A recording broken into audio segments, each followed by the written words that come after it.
जी Narad issues में भलीकार third मनसूबे के हवाले से जेतोणीकि हीउ मनसूबो केतिरनि ॾहाकनि खां वठी करे इन ते ज़िक्र भी थिए पियो, पर हींअर जीअं कमु हले पियो थो त जेके मक़ामी माण्हू आहिनि उन्हनि जा हिन मनसूबे सां जुड़ियल जेके ख़दशा आहिनि, ख़तरा आहिनि, या उन्हनि खे जेके सॼियूं ॾुखियायूं अचनि पियूं ऐं हू उन्हनि सॼे पंहिंजे मुतालबनि जे हवाले सां उन्हनि अॻु में इस्लाम कोर्ट में बि एहतजाज कयो, हींअर गुज़िरियल 17 ॾींहंनि खां हू कराची प्रेस क्लब जे ॿाहिरां बि एहतजाज कनि पिया। हिन सॼे मनसूबे जा जेके माहौलियाती असर आहिनि उन ते बि असां ज़िक्र कंदासीं, घरो जेके मक़ामी माण्हू आहिनि उन्हनि जा जेके ख़दशा आहिनि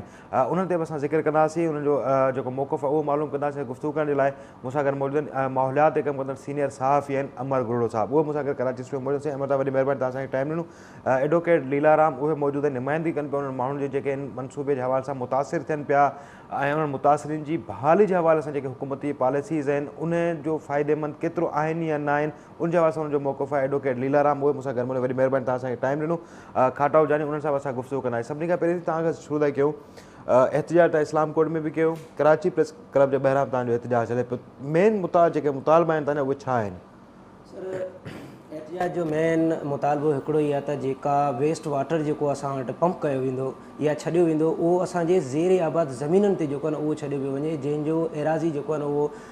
1500 एकड़ ते आहे बकोल कंपनी वारनि जे। पर असां जेको आहे क्लेम कयूं था त छो जो असांजो जेको बि ॻोठ जेके आबाद आहिनि उन्हनि जा 12 इन सराउंडिंग्स ते जेको आहे न उहो ॻोठ था अचनि। इन ई जे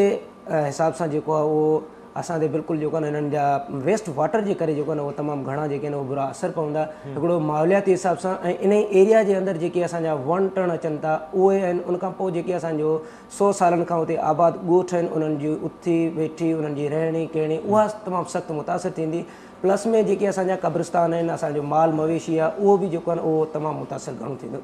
त उहो तव्हांजो मुतालबो आहे भई जेका जॻह उन्हनि सिलेक्ट कई आहे उन खे उतां खां हटायो न, छाकाणि उन सां घणी आबादी जेके आहिनि उहा मुतासिर थिए पई। ख़ुदि इन सॼे मामले जे हवाले सां पोइ कंपनी सां तव्हां को एहतजाज कयो पियो त कंपनी तव्हांजा ॻाल्हियूं रद्द कयूं या उतां जी लोकल इंतज़ामिया तव्हांजे मौक़िफ़ सां सहमत न थी या हू कमु कनि पिया या तव्हांजे एतिराज़ ते उन्हनि कुझु चेंज तब्दीली आंदी आहे? बिल्कुलु तब्दीली वग़ैरह अञा ताईं त जेको आहे न उहो कोन आंदी आहे। असांजा जेके प्रोटेस्ट आहिनि उहे 17 ॾींहंनि खां जेको इस्लाम कोर्ट ते हुयो या 5 ॾींहंनि खां हिते कराची में वेठा आहियूं, पर अॼु ताईं जेको आहे न उहो कंपनी वारनि असां सां पहिरीं जेके बि राब्ता वग़ैरह थिया आहिनि उन्हनि में उन्हनि पंहिंजियूं जेके आहिनि उहे मजबूरी वग़ैरह ॾेखारियूं आहिनि त असां जेको आहे न उहो मजबूर आहियूं, असांखे अहिड़ी अल्टरनेट साइट वग़ैरह नथी मिले। पर जेतिरे क़दुरु असां उन्हनि सां 5 महीननि जी जेका हीअ असांजी जदोजहद आहे उन में असां हलिया आहियूं त उन्हनि खे असां 10 खां 12 जेके आहिनि उहे अल्टरनेट साइट्स अहिड़ियूं ॾेखारियूं आहिनि जेके ही उते अल्टरनेट ठाहे बि सघनि था। छो जो जेके मीटिंग्स वग़ैरह असांजी थियूं आहिनि उन्हनि में कमिश्नर जी रिपोर्ट में पाक ओएसिस जेको हिकिड़ो पाइपलाइन जो जेको हुते कमु करे पई थी उन जे जनरल मैनेजर बि पंहिंजी रिटन मौक़िफ़ में इहो ई ॾिनो आहे त ॻोठ ॻोराणे खे असां जेको आहे न उहो अल्टरनेट साइट ॾेई सघूं था, जिते हींअर दुकुड़चे वटि जेको हिकिड़ो रिज़र्वायर ठाहे पियो वञे उहो ई सैलाइन रिज़र्वायर आहे उनखे जेको आहे न उहो असां एक्सटेंड वग़ैरह करे ॻोठ ॻोराणे खे जेको आहे न उहो मुतबादिल ॾेई था सघूं। पर कंपनी वारा बज़िद आहिनि पंहिंजे ई हिकिड़े मौक़िफ़ ते त बाबा जेकॾहिं असांखे ठाहिणो आहे त इते ई ठाहिणो आहे, जेकॾहिं इंसानी आबादी जेकॾहिं डिस्टर्ब थिए थी त डिस्टर्ब थियणु ॾियो। छो जो असां जेके बि प्रोटेस्ट वग़ैरह कया आहिनि या असांजो जेके बनियूं वग़ैरह जेके आबाद हुयूं 5 सालनि खां जेको हिकिड़ो कारो ॾुकार हुयो उनखां पोइ ग़रीब माण्हुनि जेके पंहिंजा फसल वग़ैरह हुते पोखिया हुया उहे बि जेको आहे न उहे हिननि बिल्डोज़र ऐं ट्रैक्टर सां हाणे तबाह करे छॾिया आहिनि। हींअर करंट सिचुएशन उहा आहे त जेके बि असांजो जेके सर्वे नंबर हुया उन्हनि में बि हिननि जेको आहे न उहो ट्रैक्टर हणी ऐं बिल्डोज़र हणी उन्हनि जेको आहे न फसल वग़ैरह तबाह करे छॾिया आहिनि। जेकॾहिं केरु उते ॻोठाणो वीचारो हिकिड़ो ग़रीब थर जो अबोझ माण्हू जेकॾहिं उते ॻाल्हाए थो त उन्हनि ते इहो ई प्रेशराइज़ वग़ैरह कयो थो वञे त पुलिस जो 3-4 मोबाइलूं जेके आहिनि उहो घुराए उन्हनि ते जेको आहे न उहो प्रेशर कयो थो वञे त तव्हां जेको आहे न हिकिड़ो क़ौमी प्रोजेक्ट जे ख़िलाफ़ु आहियो। तव्हांखे इहो बि ॿुधाईंदो हलां त असां इन ई प्रोजेक्ट जे हवाले सां ओवरऑल प्रोजेक्ट जी बि ॻाल्हि कोन था कयूं त असां प्रोजेक्ट जे ख़िलाफ़ु बि न आहियूं। ठीकु आहे, प्रोजेक्ट पंहिंजी जॻह ते जेकॾहिं रन करे थो इन सां मुल्की तरक़ी थींदी, थर जा जेके रहवासी आहिनि उन्हनि खे तरक़ी मिलंदी, पर जेतिरे क़दुरु जी तबाही वग़ैरह थिए पई इन सां इहो ई लॻे थो त थर जा जेके माण्हू आहिनि जेके अबोझ माण्हू आहिनि उहे इन ई कंडीशन में रहंदा। जेकॾहिं तरक़ी थींदी त उहे कंपनीज़ वग़ैरह जेको आहिनि उहे ई तरक़ी कंदियूं, जेके हिननि जा नुमाइंदा कंपनीज़ आहिनि उहे ई जेको आहे उहो तरक़ी। अच्छा अमर, माहौल जो असर को प्रोजेक्ट शुरू थियण खां अॻु में असेसमेंट कंदा आहिनि, असांजे जेके असेसमेंट जा इदारा बि आहिनि जेके असर आहिनि थर जे आहिनि प्रोजेक्ट जा, जीअं साईं वारनि ज़िक्र कयो ॿुधायो नथो वञे माण्हू लाज़मी पनाह था मक़ामी माण्हू कीअं प्रोजेक्ट इन मामलनि खे तव्हां गहरी नज़र कयो, थिए छा पियो हुते, छा सूरत हाल आहे? ॾिसो, को बि मेगा प्रोजेक्ट जॾहिं शुरू कबो आहे त उनजा माहौलियाती अभ्यास जेको आहे उहो कबो आहे त इन प्रोजेक्ट जो हितां जे लोकल माहौल ते कहिड़ो असरु पवंदो, पाणीअ ते अंडरग्राउंड पाणीअ ते जेको आहे कहिड़ो असरु पवंदो, उते जेके जानवर आहिनि उहे, जेके इंसानी आबादियूं आहिनि उहे। पर छाकाणि त हीउ जेको प्रोजेक्ट आहे इहो चाइना पाकिस्तान इकोनॉमिक कॉरिडोर यानी सीपेक जो हिसो आहे, इन करे इन प्रोजेक्ट जी जेका आहे माहौलियाती अभ्यास बि थियो हो, जंहिंमें ख़दशा बि ज़ाहिर कया विया। सॼे थर जो जेको ज़ेर ज़मीन पाणी आहे उनजी सतह हेठि हली वेंदी ऐं हिन सॼे प्रोजेक्ट जा हिकिड़ा मनफ़ी असरात थींदा। पर छाकाणि त सीपेक जो पार्ट आहे, इन सभिनी ख़दशनि जे बावजूदि उहा जेका माहौलियाती स्टडी हुई उनखे NOC जारी करे हिन प्रोजेक्ट खे शुरू कयो वियो। पर तव्हांखे ख़बर आहे सॼी दुनिया जे अंदरि जेको माहौलियाती तब्दीलियूं अचनि पियूं, जो हाणे नवंबर आहे अञा ताईं गर्मी हले पई थी, इहे अचनि थियूं माहौल जे अंदरि जेके ग्रीन हाउस गैसिस आहिनि उनजो इख़राज ख़ारिज करण जे करे, फैक्ट्रियुनि मां ॿियनि मां कोयलो साड़ण जे करे। त सॼी दुनिया लास्ट ईयर जेका आहे पेरिस में हिकिड़ो वॾो समिट थियो हो, जेको यूनाइटेड गॾियल क़ौमनि जे इदारे जे तरफ़ां parties of conference of parties जेका COP21 थी हुई, उन में 170 खां वधीक मुल्कनि जे सरबराहनि बशमूल पाकिस्तान जे नवाज़ शरीफ़ साहिबु जेको आहे उन बि शिरकत कई। उन में इहो तय कयो वियो त सॼी दुनिया में छाकाणि त गर्मी पद वधे पियो थो, त हाणे ईंदड़ 10 सालनि में सॼी दुनिया अहिड़ा कुझु कमु कंदी जंहिंसां घटि में घटि 1.5 डिग्री सेंटीग्रेड दुनिया जो जेको टेम्परेचर आहे, गर्मी पद आहे, उनखे घटायो वञे। ऐं उन मुआहिदे जो पाकिस्तान बि सिग्नेटरी आहे त भई असां पंहिंजे मुल्क जे अंदरि इन्हनि समूरनि गैसनि जे इख़राज खे घटि कंदासीं या बंदि कंदासीं। उन प्रोजेक्ट जे तहत चाइना ख़ुदि जेका आहे उन गुज़िरियल 2 सालनि जे अंदरि 10,000 खां वधीक कोल ते जेके हुननि जा पावर प्लांट हुआ उहे बंदि करे छॾिया आहिनि। 10,000 खां वधीक जेके आहिनि। चाइना छाकाणि त वॾो मुल्क आहे, उनजी जेका पावर जी जेको बिजली जी ज़रूरत आहे उहा बि वॾी आहे, त उन्हनि ऑलरेडी तमामु वॾा हुया। यानी बीजिंग जे अंदरि इहा हालत कोयले ते हुया, कोयले ते 10,000 जेके प्रोजेक्ट हलिया पे उहे बंदि कया अथनि। पर एट ए टाइम उन ई वक़्त ते चाइना जेका आहे उहा सीपेक में पैसा ॾिए पई पाकिस्तान खे त तव्हां शुरू करियो कोयले ते, ऐं उहा इन में जेका मशीनरी लॻंदी इहा उहा ई हूंदी जेके प्रोजेक्ट बंदि कया विया आहिनि चाइना जे अंदरि। त हिन जो जेको माहौलियाती असर आहिनि उहे काथे खां बि वधीक आहिनि, जिन ते पाण ॻाल्हाए सघूं था। ठीकु आहे, गुफ़्तगू जारी रख। खाटो जानिब असां गॾु आहे, खाटो खां सॼे मामले ते गुफ़्तगू कराए। खाटो ॿुधाइजो हिकिड़े दिन प्रोजेक्ट जे हवाले सां हिकिड़ी मुख़्तलिफ़ माहौलियाती समाज जो असर, पर ही मक़ामी माण्हू जेके एहतजाज कनि पिया, मिसाल उतां जहिड़े तरीक़े सां मुख़्तलिफ़ जीअं एडवोकेट लीलाराम साहिबु ज़िक्र कयो त जेका उन्हनि खे जेको सॼो जेको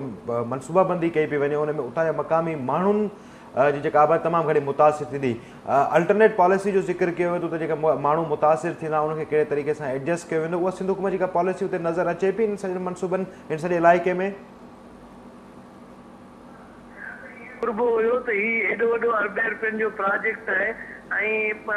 हुन ते जेको आहे सो गुज़िरियल 22 सालनि खां नेशनली इंटरनेशनली पॉलिटिक्स थींदी रही आहे। त हेॾो वॾो थरकोल जो ज़ख़ीरो आहे उनजे इस्तेमाल जी ॻाल्हि थींदी रही आहे। उन बाद जेको आहे सो केतिरी हुकूमतूं आयूं वयूं ऐं सीड़पकार आया, केॾा वॾा इंटरनेशनली मामला थिया, ऐं उन खां पोइ हिकिड़ी अहिड़ी रिथाबंदी जेका आहे सा थियणु घुरिबी हुई जेका थी न सघी आहे। हालांकि एॾी वॾी सीड़पकारी अची वई आहे ऐं सीपेक में जेको आहे सो थरकोल जो इहो मनसूबो एंग्रोकोल जेको ब्लॉक 2 में करे पई उहो शामिल थी वियो आहे। पर हाणे हीउ जेको आहे सो ब्लॉक 2 में जेको हीउ डैम उन पाणी कोयले खाण जो जेको कढी उछलनि पिया, उहो एरिया जेका आहे गोड़ाणे वारी उहा हिन ब्लॉक में नथी अचे। हाणे हर प्रोजेक्ट जो जेको आहे ए बी प्लान जेको आहे सो हुन में रखणु घुरिबो हुयो त ही न त ही जेको आहे सो उनजो मुतबादल ही थी सघे थो, ही थी सघे थो। त हाणे जेकॾहिं ही सॼो मामिलो जेको आहे सो हिकिड़ी हंधि ते कंपनी जेका आहे सा उहा ॻंढ ॿधी बीठल आहे त न बसि हिते ई जेको थींदो, जेकॾहिं न त पोइ इहो मनसूबो बंदि करणो पवंदो। त हाणे इन क़िस्म जी जेका आहे सा सूरत हाल आहे। ॿिए पासे लैंड एक्विज़िशन एक्ट 100 साल पुराणो हिननि नाफ़िज़ कयो, फिज़िबिलिटी रिपोर्टूं जेके ठहियूं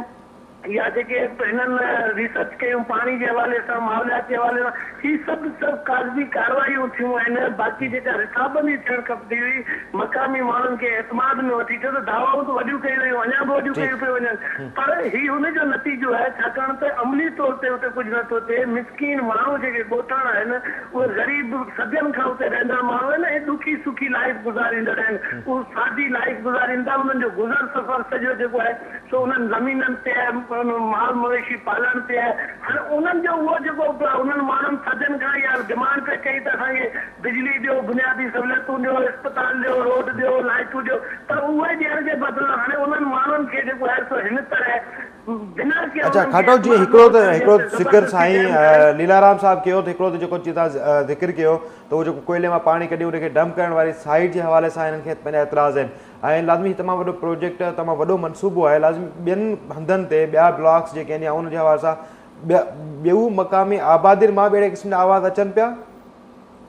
जी बिल्कुलु ॾिसो न तव्हां सॼे थर में माण्हू जेके हैरान परेशान आहिनि त हीउ त अञा हिकिड़ो ब्लॉक शुरू थियो आहे, ॿियनि ब्लॉकनि में अञा अलाए जॾहिं इहो पाणी एॾो निकिरंदो त उहो कीअं थींदो। मक़ामी माण्हुनि खे एतमाद में वठणु खपंदो हुयो। उन खां पोइ टेक्निकली जेके सुवाल उथनि था पिया, माहिर जेके ॻाल्हियूं कनि पिया त भई हीउ 3.5 साल पाणी जेको खणण जो ई हिते 27 किलोमीटर परे वञी जमे कंदा लखे क्यूसिक, उन में 20% पाणी एवापोरेशन थी वेंदो। उन खां पोइ 15-20% पाणी ज़ेरे ज़मीन सीपेज थी वेंदो। 40% पाणी तव्हां ज़ाया कंदो, उन खां पोइ उहो पाणी वापसि खणी वेंदो,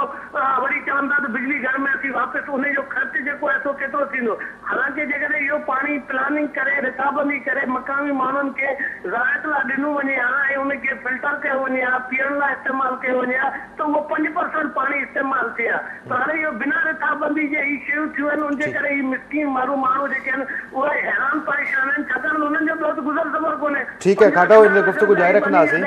ठीकु गुफ़्तगू जारी रखूं था, जीअं तव्हां सही निशान ते कई खोड़ सां ॿियनि हंधनि ते बि आहे। अच्छा त अदालत कोर्ट में बि तव्हां विया हुआ सॼे मामले खे चैलेंज, उते छा स्टेटस आहिनि जो? सर कोर्ट में हिननि पंहिंजे मौक़िफ़ में जेके बि असां पार्टीज़ वग़ैरह जणायूं आहिनि, जंहिंमें सिंध एंग्रो कोल माइनिंग आहे या सिंध कोल अथॉरिटी आहे, मेन इन प्रोजेक्ट में जेके जॉइंट वेंचर आहे इन जो सिंध कोल अथॉरिटी जो आहे ऐं Sindh Engro coal mining company जो आहे। त उन हवाले सां इन डायरेक्टर जनरल जेको आहे सिंध कोल अथॉरिटी जो, उन पंहिंजे रिटन में मौक़िफ़ ॾिनो आहे, जेको मूं वटि हींअर बि आहे त असां वटि अहिड़े क़िस्म जी ॻोठ गोड़ाणे जे हिसाब सां हिकिड़ो वेस्ट वाटर जेको असां छॾंदासीं, इन हिसाब सां असां वटि कंहिं बि क़िस्म जी परमिशन कोन आहे, का बि अप्रूवल कोन आहे। उन खां पोइ हिननि जेके EIA रिपोर्ट वग़ैरह सबमिट कराई आहे हिकिड़ो एनवायरमेंट जे हिसाब सां, त उन में बि हिननि क्लियरली वाज़े लिखियो आहे त 50 क्यूसिक पाइपलाइन टू गोड़ानो टू दुकुड़चो। हाणे जॾहिं असां वॉइस रेज़ कयूं पिया हिकिड़े वेस्ट डंपिंग वाटर जे हिसाब सां, त पॉन्ड जेकॾहिं तव्हां हिते वेस्ट वाटर जो ठाहींदो ऐं तव्हां EIA सबमिट करायो पिया हिकिड़े पाइप लाइन जी, त इन ई में ई असांखे जेका उहा हिकिड़ी कंट्राडिक्शन लॻे थी त तव्हां वटि जेको आहे गोड़ाणे जे हिसाब सां पॉन्ड जे हिसाब सां EIA तव्हांजी कोन्हे करायल ऐं उनखां पोइ तव्हां वटि कंहिं बि क़िस्म जी NOC कोन्हे, तव्हां वटि को बि जेको आहे उहो परमिशन कोन्हे। सो इहे फैक्ट एंड फिगर जेके बि असांखे कोर्ट में अॼु ताईं हिननि सबमिट करायूं आहिनि, हिननि हिकिड़ी चालाकी इहा कई आहे त 300 पेजनि जी जेका उहा पूरे थरकोल प्रोजेक्ट जी जेका उहा रिपोर्ट हिकिड़ी कोर्ट में सबमिट कराई आहे, त जीअं हिकिड़ो एडवोकेट ऐं प्लस में जेके पिटिशनर्स वग़ैरह आहिनि उहे बि परेशान थियनि ऐं इन ई पूरे प्रोजेक्ट जी जेका रिपोर्ट आहे इनखे पढ़ी बि न सघनि ऐं असां जेको आहे उहो इन कोर्ट मां फ़ाइदो वठी सघूं। पर हिकिड़ो इहो बि तव्हांखे आउं ॿुधाईंदो हलां त जेके बि शयूं हिननि फैक्ट्स एंड फिगर्स ॾिनियूं आहिनि, या हिकिड़ो लैंड जे हिसाब सां जेके ही लैंड एक्विज़िशन सेक्शन्स वग़ैरह जेके कनि था, त उन में बि लैंड एक्विज़िशन